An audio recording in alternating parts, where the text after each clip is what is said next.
हाय पिलामाने welcome to my channel Pragya study zone. पिलामाने first last पर्यंत वीडियोटी को देखिए। जदि मो चैनल को नुआ कर सब्सक्राइब कर बेल आइकन क्लिक करने जहाँद्वारा कि मोर समस्त वीडियो आपण पाखे पहुँच पार। देख पिलामाने एठी लिखिला मो बुझिबारे। नेक्स्ट लिखिला आस कविता को भल भाव पढ़ा बुझा और उत्तर लिखा। क नंबर लिखिला निम्नलिखित प्रश्न गुड़िकर ठीक उत्तर पाखरे तारा चिन्हटिए देबा। देख नेक्स्ट लिखिले 1 नंबर अनेक जन्म तप फले मनुष्य जन्म महितले। ता तले लिखिला कहा जोगु पृथ्वी रे मनुष्य जन्म लाभ करे बोली ऊपर लिखित पदरे कुहा जाइछि। उत्तरटी हब पिला माने अनेक जन्मर तपस्या फल जोगु। बुझिले ता पाखरे गोटे स्टार चिन्हटिए दे दियो पिला माने। 2 नंबर देला पिला माने देख ता जन्म धन्य ए संसारे जे रहे पर उपकारे। नेक्स्ट लिखिला ए संसार रे काहार जन्म धन्य होई थाए। उत्तरटी हब पिला माने जिए सबु बेले परर उपकार करू थाए। ता पाखरे गोटे स्टार चिन्हटी दे दियो पिला माने। नेक्स्ट देख 3 नंबर लिखिला जे प्राणी परे हिंसा करे देवता पूजी सेन तरे। केउ प्राणी देवता को पूजा कले मध्य संसार मुक्ति पाए नाही बोली ऊपर लिखित पदरु प्रकाश पाउछि। उत्तरटी हैला पिला माने जो मनुष्य पर को हिंसा करुथाए। ता पाखरे पिला माने गोटे स्टार चिन्हटिए दे दियो। देख एठी हमर आराध्य देवता श्री जगन्नाथंकर फोटोटी अछि। पिला माने मते समस्त कमेंट रे जय श्री जगन्नाथ लिखि पठांतु। पिला माने चलो नेक्स्ट देखिबा 4 नंबर अमृत विनय वचन कहि तो शिव प्राणी मन। प्राणीर मन को किपरि भाबे संतुष्ट करि हेबो बोली उक्त पदरे कुहा जाइछि। उत्तरटी हैला विनम्रतार सह मधुर कथा कही।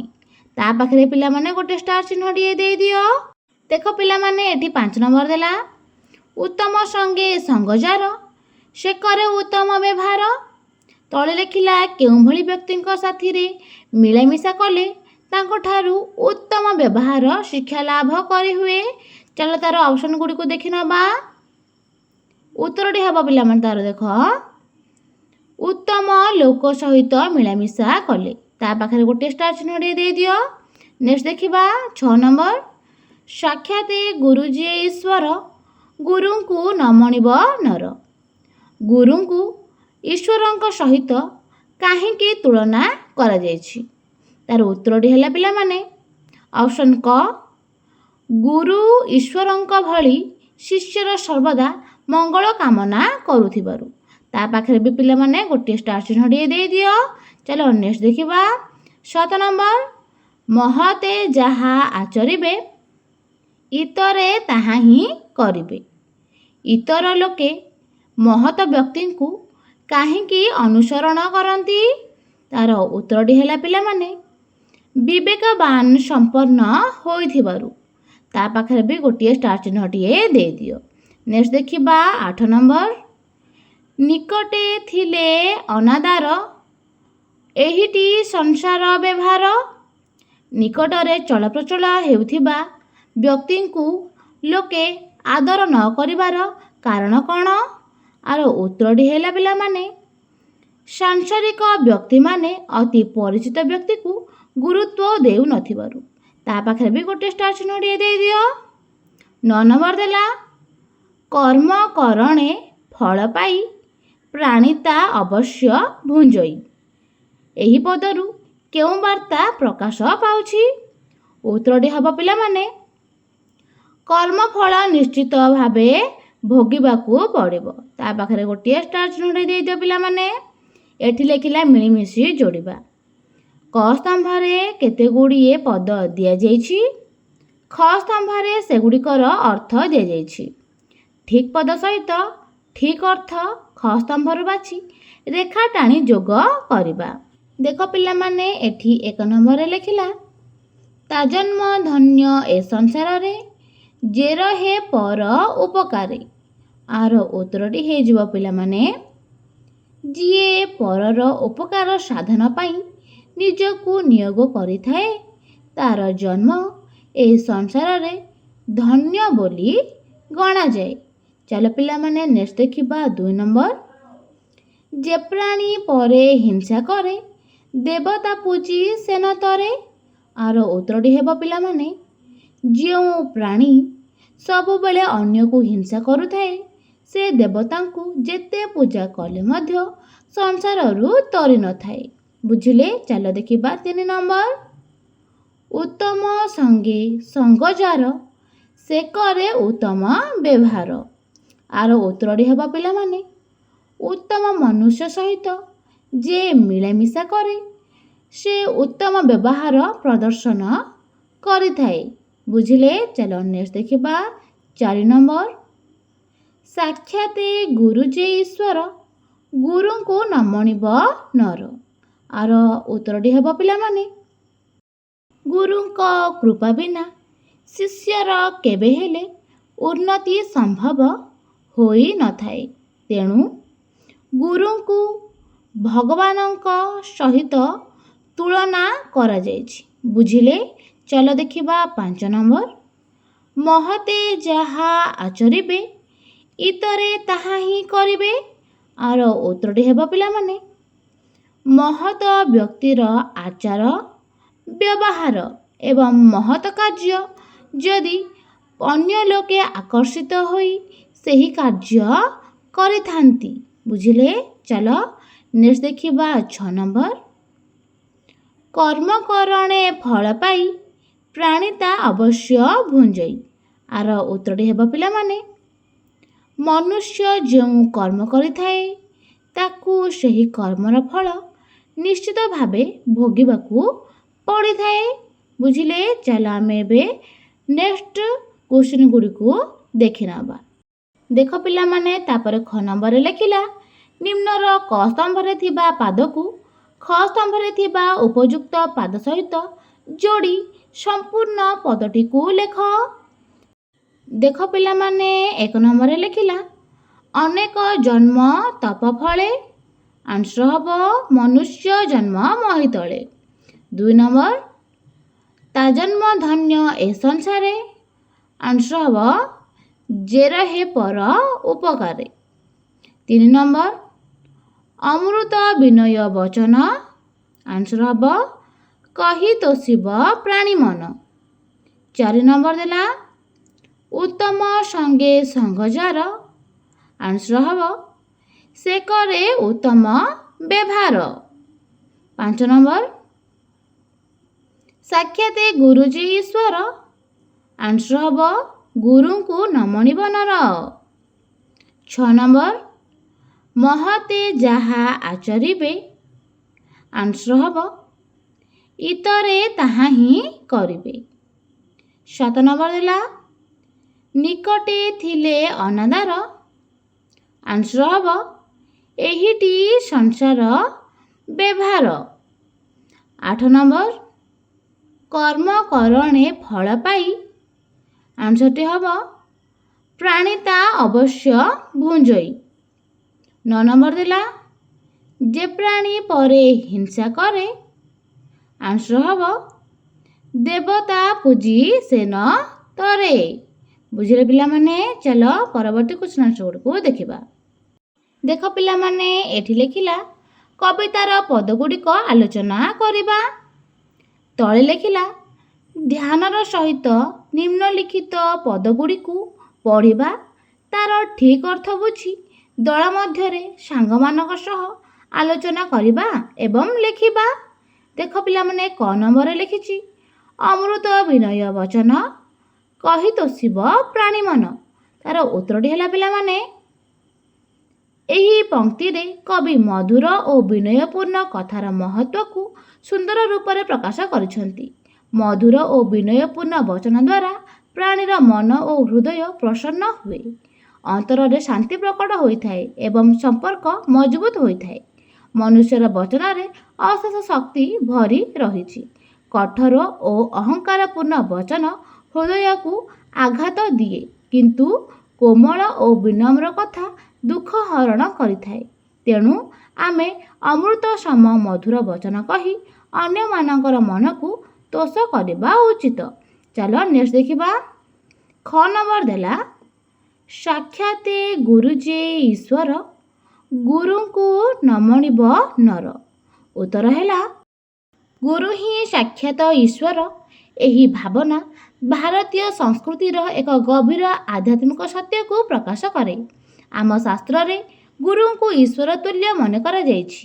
ଯେପରି ଈଶ୍ୱର ସମସ୍ତ ସୃଷ୍ଟିକୁ ଆଲୋକ ଓ ଜୀବନ ଦିଅନ୍ତି, ସେହିପରି ଗୁରୁ ଜ୍ଞାନର ଆଲୋକ ଦ୍ୱାରା ମନୁଷ୍ୟର ଅଜ୍ଞାନ ଅନ୍ଧକାରକୁ ଦୂର କରନ୍ତି। ଭାରତୀୟ ପରମ୍ପରାରେ ଅନେକ ଉଦାହରଣ ମିଳେ ଯେଉଁଠି ଗୁରୁଙ୍କ ମହତ୍ତ୍ୱ ପ୍ରମାଣିତ ହୋଇଛି। ଉଦାହରଣ, ଗୁରୁ ଦ୍ରୋଣାଚାର୍ଯ୍ୟ ତାଙ୍କ ଶିକ୍ଷା ଦ୍ୱାରା ଅର୍ଜୁନକୁ ଶ୍ରେଷ୍ଠ ଧନୁର୍ଦ୍ଧର ଭାବରେ ଗଢ଼ିଥିଲେ। ଗୁରୁ ହିଁ ସାକ୍ଷାତ ଈଶ୍ୱର, କାରଣ ସେମାନେ ଆମକୁ ଜ୍ଞାନ, ନୀତି ଓ ସତ୍ୟର ପଥ ପ୍ରଦର୍ଶନ କରନ୍ତି। ଦେଖ ପିଲାମାନେ, ଏଠି ଲେଖିଲା ଭାବି ଚିନ୍ତି ଲେଖିବା। ନିମ୍ନଲିଖିତ ପଦଗୁଡ଼ିକୁ ଆଉ ଥରେ ମନ ଦେଇ ପଢ଼ିବା, ବୁଝିବା ଓ ସାଙ୍ଗମାନଙ୍କ ସହିତ ଆଲୋଚନା କରି ଲେଖିବା। ଦେଖ ପିଲାମାନେ, କ ନମ୍ବର ଲେଖିଲା ତା ଜନ୍ମ ଧନ୍ୟ ଏ ସଂସାରେ, ଯେ ରହେ ପର ଉପକାରେ। ଆର ଅର୍ଥ ହେଲା ପିଲାମାନେ, ଯେଉଁ ମଣିଷ ଅନ୍ୟର ଉପକାର କରୁଥାଏ ତାର ଜୀବନ ଜଗତରେ ଧନ୍ୟ ବୋଲି ଗଣାଯାଏ। ପ୍ରଶ୍ନ ହେଲା, ତୁମେ ଏହି ଉତ୍ତରଟି ସହିତ ଏକମତ କି? ନେକ୍ସଟ ଲେଖିଲା ସଂକ୍ଷେପରେ ଉଦାହରଣ ଦେଇ ନିଜର ମତାମତ ଲେଖିବା। ଆର ଉତ୍ତରଟି ହେଲା ପିଲାମାନେ, ହଁ, ମୁଁ ଏହି ଉତ୍ତର ସହ ଏକମତ। ଯେଉଁ ମଣିଷ ସର୍ବଦା ଅନ୍ୟର ଉପକାର କରୁଥାଏ ତାର ଜୀବନ ସାର୍ଥକ ଓ ଧନ୍ୟ ହୁଏ। ମନୁଷ୍ୟ ଜୀବନ କେବଳ ନିଜ ସ୍ୱାର୍ଥ ପୂରଣ ପାଇଁ ନୁହେଁ, ବରଂ ସମାଜ ପାଇଁ କିଛି କରିବାରେ ହିଁ ସାର୍ଥକ ହୋଇଥାଏ। ଉଦାହରଣ, ମଦର ଟେରେସା ସବୁବେଳେ ଦରିଦ୍ର ଓ ଦୁର୍ବଳ ଲୋକମାନଙ୍କ ସେବା କରି ଜଗତରେ ସମ୍ମାନ ଲାଭ କରିଥିଲେ। ସେ ନିଜ ଜୀବନକୁ ଅନ୍ୟମାନଙ୍କ ପାଇଁ ଉତ୍ସର୍ଗ କରିଥିଲେ, ଯାହା ପାଇଁ ତାଙ୍କର ଜନ୍ମ ଧନ୍ୟ ବୋଲି ମନେ କରାଯାଏ। ଦେଖ ପିଲାମାନେ, ଖ ନମ୍ବରରେ ଲେଖିଲା ଉତ୍ତମ ସଙ୍ଗେ ସଙ୍ଗ ଯାର, ସେ କରେ ଉତ୍ତମ ବ୍ୟବହାର।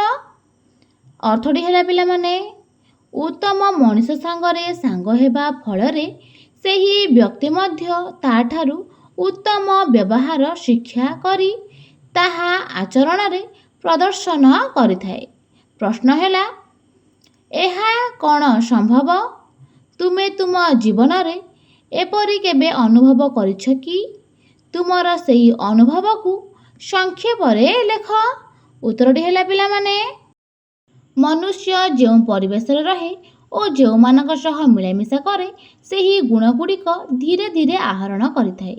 ଉତ୍ତମ ମଣିଷଙ୍କ ପାଖରେ ରହିଲେ ସତ୍ୟବାଦିତା, ଶିଷ୍ଟାଚାର ଆଦି ଭଲ ଗୁଣ ଶିକ୍ଷା କରିଥାଏ। ସେହିପରି କୁସଙ୍ଗ ମନୁଷ୍ୟକୁ ପଥଭ୍ରଷ୍ଟ କରିଥାଏ। ମୁଁ ଜୀବନରେ ଏପରି ଅନୁଭବ କରିଛି। ବିଦ୍ୟାଳୟରେ ଛାତ୍ରାବାସ ରହଣି ସମୟରେ ମୋର ଉପର ଶ୍ରେଣୀରେ ପଢ଼ୁଥିବା ଜଣେ ବଡ଼ ଭାଇ ବହୁତ ଶିଷ୍ଟ, ପରିଶ୍ରମୀ ଓ ଶିକ୍ଷକମାନଙ୍କର ଶ୍ରଦ୍ଧାଶୀଳ ଥିଲେ। ତାଙ୍କ ସହ ଅଧିକ ମିଳାମିଶା କରିବାରୁ ମୁଁ ମଧ୍ୟ ପାଠ ପଢ଼ିବାରେ ମନୋନିବେଶ କରିବା, ସମୟର ମୂଲ୍ୟ ବୁଝିବା ଓ ସୁନ୍ଦର ଭାବରେ କଥା ହେବା ପ୍ରଭୃତି ଶିକ୍ଷା କଲି। ତାଙ୍କ ପ୍ରଭାବରେ ମୋର ଆଚରଣ ଓ ଚରିତ୍ରରେ ମଧ୍ୟ ଭଲ ପରିବର୍ତ୍ତନ ଆସିଥିଲା। ଗ ନମ୍ବର ଦେଖ ପିଲାମାନେ ଦେଲା କର୍ମ କରଣେ ଫଳ ପାଇ, ପ୍ରାଣିତା ଅବଶ୍ୟ ଭୁଞ୍ଜଇ। ଆର ଅର୍ଥ ହେଉଛି ପିଲାମାନେ, ଏଠାରେ କର୍ମର ପ୍ରାଧାନ୍ୟ ଦିଆଯାଇଛି।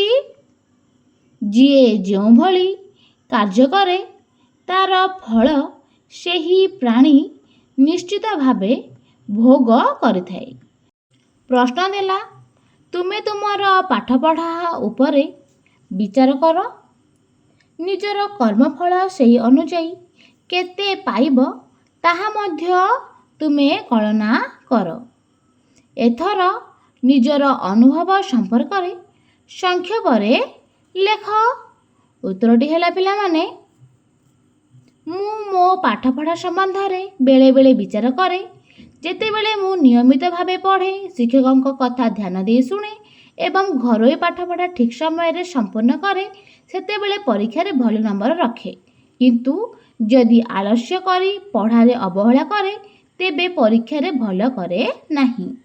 ଏଥିରୁ ମୁଁ ବୁଝୁଛି ଯେ ମୋର କର୍ମ ଉପରେ ମୋର ଭବିଷ୍ୟତ ନିର୍ଭର କରେ। ଯଦି ମୁଁ କଷ୍ଟ କରି ପଢ଼ିବି, ତେବେ ଆଗାମୀ ଦିନରେ ତା'ର ସୁଫଳ ନିଶ୍ଚୟ ପାଇବି। ନେକ୍ସଟ ଦେଲା ପଦର ରଚନା। ତଳେ ଲେଖିଲା, ମହତେ ଯାହା ଆଚରିବେ, ଇତରେ ତାହା ହିଁ କରିବେ। ଉପର ଲିଖିତ ପଦର ଦୁଇ ପଦ ପ୍ରତି ଧ୍ୟାନ ଦେବା। ଉକ୍ତ ପଦର ପ୍ରଥମ ପାଦରେ ମହତେ ଓ ଦ୍ୱିତୀୟ ପାଦରେ ଇତରେ ଉଭୟ ପଦ ଆରମ୍ଭରେ ରହି ପଦଟିକୁ ବେଶ ପ୍ରଭାବଶାଳୀ କରିପାରୁଛନ୍ତି। ତାପରେ ଦେଖ ପିଲାମାନେ, ତଳେ ଲେଖିଲା, ଏହାର ଅର୍ଥ ମହତେ, ମହତ ଲୋକମାନେ, ଇତରେ ଅର୍ଥ ସାଧାରଣ ଲୋକମାନେ। ସେହିପରି ପଠିତ ସୂକ୍ତି ସଂଗ୍ରହରେ ଅନେକ ବୈଶିଷ୍ଟ୍ୟ ଆମେ ଦେଖିପାରିବା। ଚାଲ ତାର ଉତ୍ତରଟିକୁ ଏବେ ଲେଖିବା। ଭଗବତ ସୂକ୍ତି ସଂଗ୍ରହ କବିତାଟିରେ ଏହିପରି ଅନେକ ଶବ୍ଦର ପ୍ରୟୋଗ କରାଯାଇଛି, ଯେଉଁଥିରେ ମୂଳ ଶବ୍ଦ ସହ ଏ ଯୋଗ କରାଯାଇ ଭିନ୍ନ ଅର୍ଥ ପ୍ରକାଶ କରାଯାଇଛି। କବିତାରେ ଥିବା ସେହିପରି କିଛି ପଦ ହେଉଛି ତପ ଫଳ, ତପ ଫଳେ, ମହି ତଳରୁ ମହି ତଳେ, ସଂସାର ସଂସାରେ, ଉପକାର ଉପକାରେ ଏବଂ ଆଚରିବ ହେବ ଆଚରିବେ। ଏଠାରେ ମୂଳ ଶବ୍ଦରେ ଏକାର ଯୋଗ କରିବା ଫଳରେ ଏହା ରେ ସପ୍ତମୀ ବିଭକ୍ତି ଅର୍ଥକୁ ବୁଝାଉଛି, ଯେପରିକି ସଂସାରେ ଅର୍ଥାତ୍ ସଂସାରରେ କିମ୍ବା ତପଫଳ ଅର୍ଥାତ୍ ତପ ଫଳରେ। ବୁଝିଲେ? ତାପରେ ଦେଖ ପିଲାମାନେ, ଲେଖିଲା ଅନୁମାନ ଓ କଳ୍ପନା। ଆସ ସମସ୍ତେ ମିଳିମିଶି ଆଲୋଚନା କରିବା। କରେ ଲେଖିଲା, ଅମୃତ ବିନୟ ବଚନ, କହି ତୋଷିବ ପ୍ରାଣୀ ମନ। ଦେଖ ଏଠି ଲେଖିଲା, ଯଦି ସମସ୍ତେ ନିଜର କଥାକୁ କୋମଳ ତଥା ବିନୀତ ଭାବରେ ପ୍ରକାଶ କରିବେ, ତେବେ ଶୁଣୁଥିବା ଲୋକଙ୍କ ମନରେ କି ଭାବ ଜାଗ୍ରତ ହେବ? ଉତ୍ତର ହେଲା, ଯଦି ସମସ୍ତେ ନିଜର କଥାକୁ କୋମଳ ତଥା ବିନୀତ ଭାବରେ ପ୍ରକାଶ କରିବେ, ତେବେ ଶୁଣୁଥିବା ଲୋକଙ୍କ ମନରେ ଆନନ୍ଦ ଓ ସନ୍ତୋଷ ଭାବନା ଜାଗ୍ରତ ହେବ। ଏହାଦ୍ୱାରା ସମାଜରେ ଶାନ୍ତି ଓ ସହଯୋଗର ପରିବେଶ ଗଠିତ ହେବ। ନେକ୍ସଟ ଦେଖିବା ଚାଲ। ଏଠି ଲେଖିଲା, ବିନୟ ବଚନ କହୁନଥିବା ବ୍ୟକ୍ତିର କି କ୍ଷତି ହେବ ବୋଲି ଭାବୁଛ? ଉତ୍ତର ହେଲା, ନମ୍ର ଓ କୋମଳ କଥା ବ୍ୟକ୍ତିର ଚରିତ୍ରକୁ ସୁନ୍ଦର କରି ଗଢ଼ିଥାଏ। ମାତ୍ର ବିନୟ କହୁନଥିବା ବ୍ୟକ୍ତି ଅନେକ କ୍ଷତିର ସମ୍ମୁଖୀନ ହୁଏ, କାରଣ କଠୋର ଭାବରେ କହୁଥିବା ଲୋକକୁ କେହି ପସନ୍ଦ କରନ୍ତି ନାହିଁ, ସେମାନଙ୍କ ଠାରୁ ଦୂରେଇ ଯାଆନ୍ତି। ଅନେକ ସମୟରେ ଏହା ପାଇଁ ବିବାଦ ଓ ଝଗଡ଼ା ହେବାର ସମ୍ଭାବନା ରହିଥାଏ। ବୁଝିଲେ? ଚାଲ ନେକ୍ସଟ ଦେଖିବା। ଏହିଭଳି ଯଦି ସମାଜରେ ସଭିଏ କଥାବାର୍ତ୍ତା କରିବେ, ତେବେ ସମାଜର କି ପରିବର୍ତ୍ତନ ହୋଇପାରିବ? ଉତ୍ତରଟି ହେଲା, ଯଦି ସମାଜରେ ସମସ୍ତେ ବିନୟ ଓ କୋମଳ ଭାବରେ କଥାବାର୍ତ୍ତା କରିବେ, ତେବେ ସମାଜରେ ଶାନ୍ତି ଓ ଏକତା ସୃଷ୍ଟି ହେବ। ଏପରି ଆଚରଣ ଦ୍ୱାରା ପରିବାର, ପଡ଼ୋଶୀ ଓ ସମଗ୍ର ସମାଜରେ ସୁଖଦ ଓ ସୁସ୍ଥ ପରିବେଶ ସୃଷ୍ଟି ହେବ। ନେକ୍ସଟ ଦେଖିବା ଚାଲ। ବିନୟ ବଚନକୁ ଅମୃତ ପଦ ସହିତ ଯୋଗ କାହିଁକି କରାଯାଇଛି? ଉତ୍ତରଟି ହେଲା, ଅମୃତ ସଦୃଶ ଖାଦ୍ୟ ଖାଇଲେ ସେଥିରୁ ଜୀବନ ଓ ଶକ୍ତି ମିଳେ। ସେହିପରି ବିନୟପୂର୍ଣ୍ଣ କଥା ଶୁଣିଲେ ମନକୁ ଆନନ୍ଦ ଓ ସନ୍ତୋଷ ମିଳିଥାଏ। ତେଣୁ ବିନୟ ବଚନକୁ ଅମୃତ ପଦ ସହ ଯୋଡ଼ାଯାଇଛି। ନେକ୍ସଟ ଦେଖ ପିଲାମାନେ, ଖ ନମ୍ବର ଲେଖିଲା, ଉତ୍ତମ ସଙ୍ଗେ ସଙ୍ଗଚାର, ସେ କରେ ଉତ୍ତମ ବ୍ୟବହାର। ଦେଖ ଏଠି ଲେଖିଲା, ଯଦି ଜଣେ ବ୍ୟକ୍ତି ଉତ୍ତମ ମଣିଷ ସାଥିରେ ସବୁବେଳେ ସାଙ୍ଗ ହେଲା, ତାଙ୍କଠାରୁ ଉତ୍ତମ ବ୍ୟବହାର ଶିକ୍ଷା କରିବ। ସେହିପରି ଯଦି ଜଣେ ଦୁର୍ଜନ ସାଥିରେ ସାଙ୍ଗ ହେଲା, ତେବେ ତା ଗୁଣରେ କି ପରିବର୍ତ୍ତନ ହେବ? ଉତ୍ତରଟି ହେଲା ପିଲାମାନେ, ଯଦି ଜଣେ ଦୁର୍ଜନ ସାଥିରେ ସାଙ୍ଗ ହେଲା, ତେବେ ସେ ଖରାପ ଆଚରଣ ଓ ଖରାପ ଅଭ୍ୟାସର ବଶବର୍ତ୍ତୀ ହୋଇଥାଏ। ସେଥିପାଇଁ କୁହାଯାଇଛି, ଦୁର୍ଜନ ସଙ୍ଗେ କଲେ ବାସ, ନିଶ୍ଚୟ ଘଟିବ ସର୍ବନାଶ। ବୁଝିଲେ? ନେକ୍ସଟ ଦେଖିବା ଚାଲ। ଏଠି ଲେଖିଲା ଯଦି ସମାଜରେ ଉତ୍ତମ ଲୋକଙ୍କ ସଂଖ୍ୟା ଦିନକୁ ଦିନ ବୃଦ୍ଧି ପାଏ ତେବେ ସମାଜର କି ଉନ୍ନତି ସାଧିତ ହୋଇପାରିବ? ଉତ୍ତରଟି ହେଲା ପିଲାମାନେ, ଯଦି ସମାଜରେ ଉତ୍ତମ ବ୍ୟକ୍ତିଙ୍କ ସଂଖ୍ୟା ବୃଦ୍ଧି ପାଏ ତେବେ ସମାଜର ଅନେକ ପ୍ରକାର ଉନ୍ନତି ସାଧିତ ହେବ। ଉତ୍ତମ ବ୍ୟକ୍ତିମାନେ ସତ୍ୟ ଓ ଧର୍ମ ପଥରେ ଚାଲନ୍ତି ଏବଂ ଅନ୍ୟମାନଙ୍କୁ ସେହି ପଥରେ ଚାଲିବାକୁ ପ୍ରେରଣା ଦେଇଥାନ୍ତି। ଫଳରେ ସମାଜରେ ଶାନ୍ତି, ଏକତା ଓ ପାରସ୍ପରିକ ସହଯୋଗ ବୃଦ୍ଧି ପାଏ। ସମାଜରେ ଉତ୍ତମ ବ୍ୟକ୍ତିଙ୍କ ସଂଖ୍ୟା ବୃଦ୍ଧି ପାଇଲେ ସମାଜ ଶାନ୍ତିମୟ ଓ ସୁସଂଗଠିତ ହୋଇ ଆଗକୁ ବଢ଼ିବ। ନେକ୍ସଟ ଦେଖ, ତୁମେ ଯଦି ତୁମ ଶ୍ରେଣୀର ଜଣେ ଉତ୍ତମ ସାଙ୍ଗ ସହିତ ମିଳାମିଶା କର ତେବେ ତୁମର ସ୍ୱଭାବରେ କି ପରିବର୍ତ୍ତନ ଆସିବ?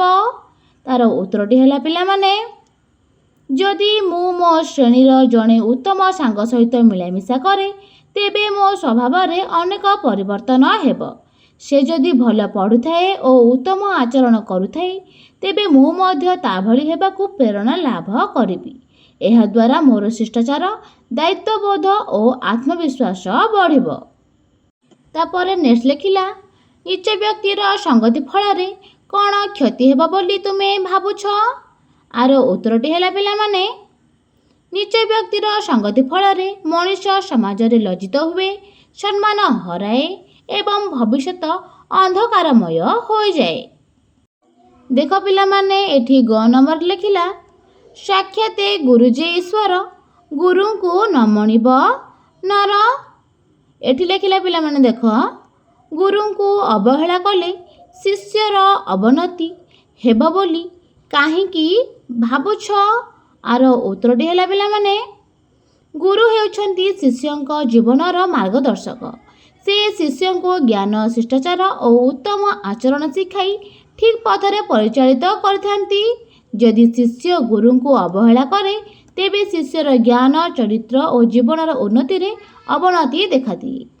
ନେକ୍ସଟ ଦେଖିଲା, ଗୁରୁ ଦିବସ ଦିନ ଗୁରୁ ପୂଜା କଲେ ତୁମମାନଙ୍କ ମନରେ ଗୁରୁଙ୍କ ପ୍ରତି କେଉଁଭଳି ଭାବନା ଜାଗ୍ରତ ହୁଏ ଭାବ?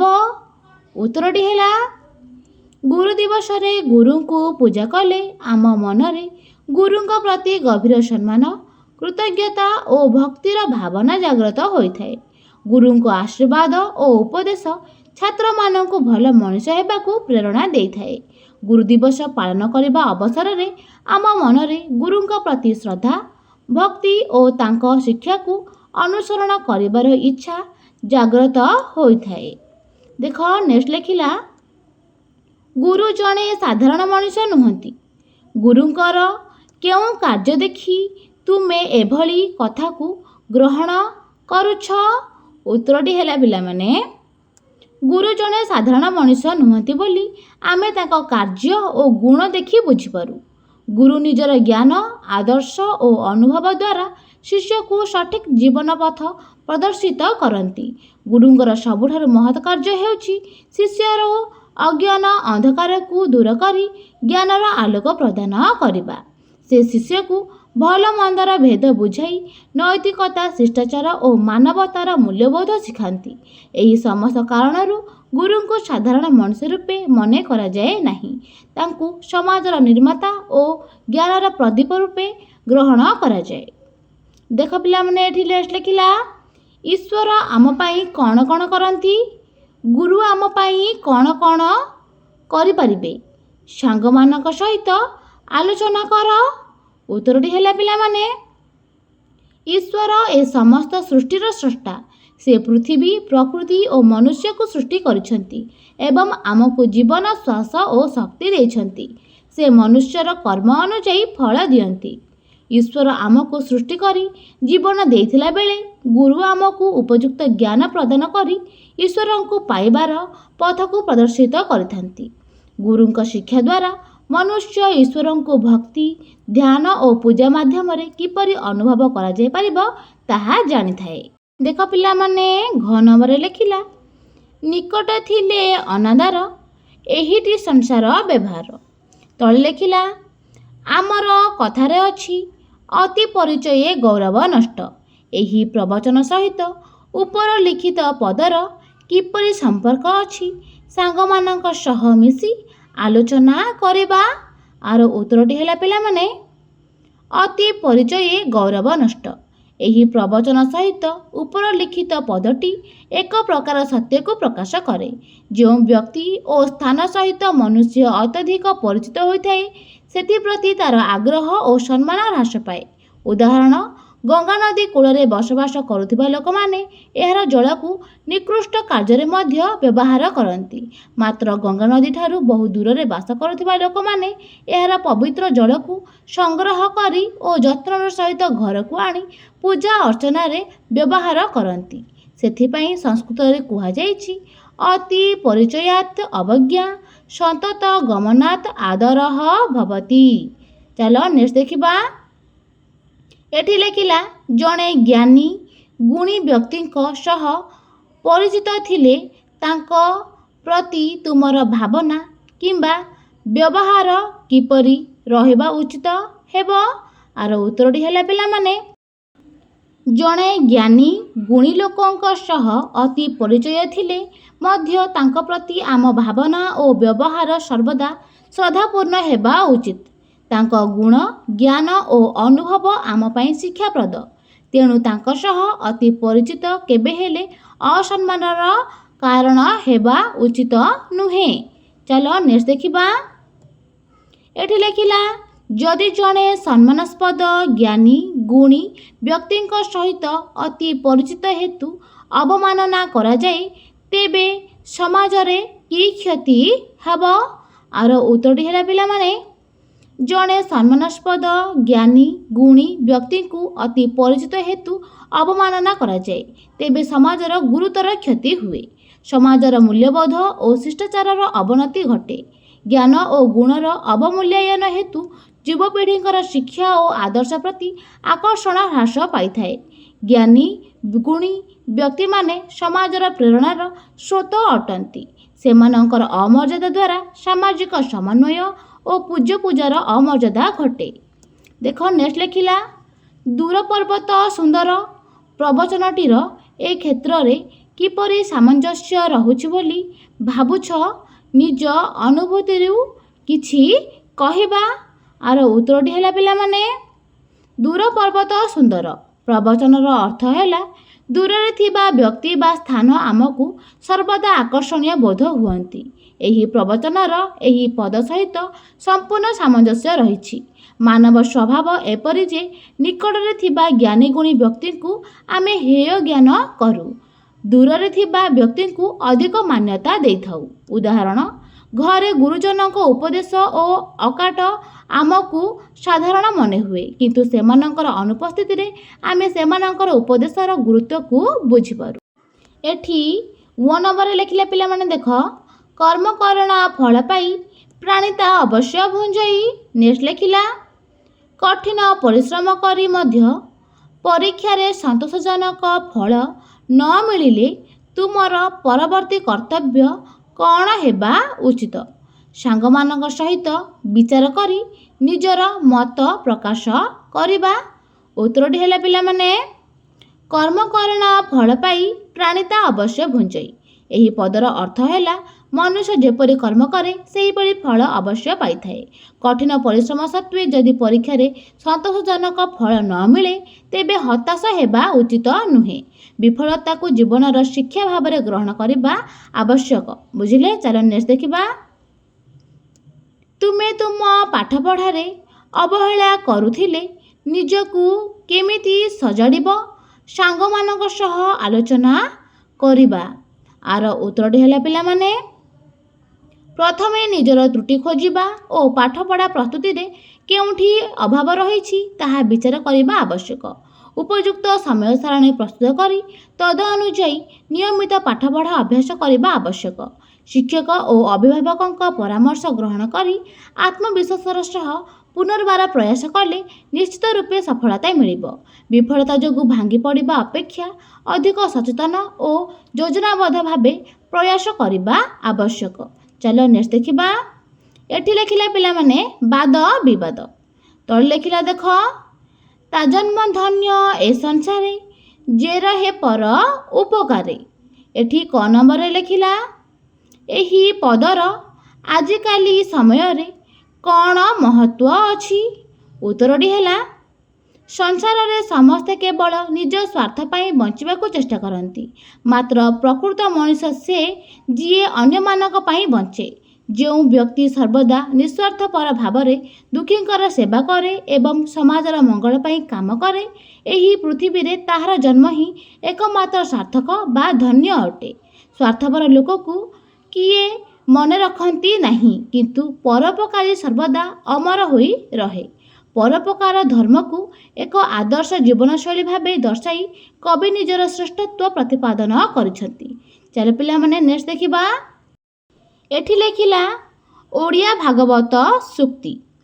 ତଳେ ଲେଖିଲା ସୂକ୍ତିମାଳାରୁ ସଂଗୃହୀତ ପଦଗୁଡ଼ିକରେ କେଉଁ କେଉଁ ଭାବ ପ୍ରକାଶ ପାଉଛି ସେଗୁଡ଼ିକ ନିଜ ଦଳର ସାଙ୍ଗମାନଙ୍କ ସହିତ ଆଲୋଚନା କରି ନିମ୍ନ ରେଖାଚିତ୍ରରେ ପ୍ରକାଶ କରିବା। ଏଠାରେ ଦୁଇଟି ଉଦାହରଣ ଦିଆଯାଇଛି। ଦେଖ ପିଲାମାନେ, ଏଠି ଲେଖିଦେବ ମାନବ ସେବା ହିଁ ମାଧବ ସେବା। ନେକ୍ସଟ ଲେଖିବ କର୍ମକୁ ମହତ୍ଵ ଦେବା। ତାପରେ ଲେଖିଦେବ ମଧୁର ବଚନ କହିବା। ତାପରେ ଲେଖିବ ଦୟାବାନ ହେବା। ନେକ୍ସଟ ଲେଖିବ ସମୟର ମହତ୍ଵ। ତାପରେ ଲେଖିବ କ୍ଷମା ଓ ଶାନ୍ତି। ଗୁରୁ ହିଁ ଈଶ୍ୱର। ବୁଝିଲେ? ଏଠି ଲେଖିଲା ଦେଖ ପଦ ଓ ତା ପାଇଁ ପ୍ରବଚନ। ଏଠି ଲେଖିଲା ନିକଟେ ଥିଲେ ଅନାଦାର, ଏହିଟି ସଂସାର ବ୍ୟବହାର।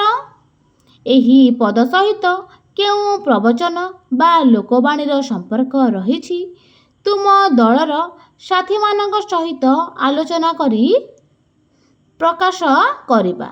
ଉତ୍ତରଟି ହେଲା ପିଲାମାନେ ଅତି ପରିଚୟେ ଗୌରବ ନଷ୍ଟ। ଏହା ଏକ ପ୍ରସିଦ୍ଧ ପ୍ରବଚନ। ଯିଏ ଆମ ପାଖରେ ସବୁବେଳେ ଥାଏ ବା ଯାହାକୁ ଆମେ ପ୍ରତିଦିନ ଦେଖୁ ତାହାର ଗୁଣ, ମୂଲ୍ୟ ବା ଜ୍ଞାନକୁ ଆମେ ସହଜରେ ଚିହ୍ନି ପାରୁନାହୁଁ। ତେଣୁ ତାକୁ ଅଯଥାରେ ଅବହେଳା କିମ୍ବା ଅନାଦର କରାଯାଏ। ଏହା ହିଁ ହେଉଛି ଏହି ସ୍ୱାର୍ଥପର ସଂସାରର ସାଧାରଣ ବ୍ୟବହାର। ନିକଟରେ ଥିଲେ ମୂଲ୍ୟବାନ ସମ୍ପର୍କର ମୂଲ୍ୟ ବୁଝିବାକୁ କବି ଏଠାରେ ପରୋକ୍ଷରେ ଇଙ୍ଗିତ ଦେଇଛନ୍ତି। ଦେଖ ପିଲାମାନେ, ଏଠି ଲେଖିଲା ସମସ୍ତଙ୍କ ଅଂଶଗ୍ରହଣ। ଉଦାହରଣ ଦେଲା ଅମୃତ ବିନୟ ବଚନ, କହିତ ଶିବ ପ୍ରାଣୀ ମନ, ସାକ୍ଷାତେ ଗୁରୁ ଯେ ଈଶ୍ୱର, ଗୁରୁଙ୍କୁ ନ ମଣିବ ନର। ଉପରଲିଖିତ ଦୁଇଟି ପଦର ବିଭିନ୍ନ ପ୍ରକାରରେ ପ୍ରୟୋଗ। ଏଠି ପିଲାମାନେ ଦେଖ ଏଗୁଡ଼ିକ ସବୁ ତୁମର ଶ୍ରେଣୀ କକ୍ଷରେ ଅଭିନୟ କରି କରିବାକୁ କହିଛି। ତ ପିଲାମାନେ ଏଠି ଆମର ଭାଗବତ ସୂକ୍ତି ସଂଗ୍ରହର ସମସ୍ତ କ୍ୱେଶ୍ଚନ୍ ଆନ୍ସର ଗୁଡ଼ିକ ଶେଷ ହୋଇଯାଇଛି। ଆଉ ଯାହା ବାକି ଅଛି ସେସବୁ ଗୁଡ଼ିକ ଆପଣମାନେ ହିଁ କରିବେ। ଯଦି ପିଲାମାନେ ମୋ ଭିଡ଼ିଓଟି ଭଲ ଲାଗିଛି ତାହେଲେ ଲାଇକ୍ କରିନେବେ। ଆପଣ ସମସ୍ତ ସାଙ୍ଗମାନଙ୍କ ପାଖକୁ ସେୟାର କରିନେବେ। ସବସ୍କ୍ରାଇବ୍ ବି କରିବେ। Thank you for watching.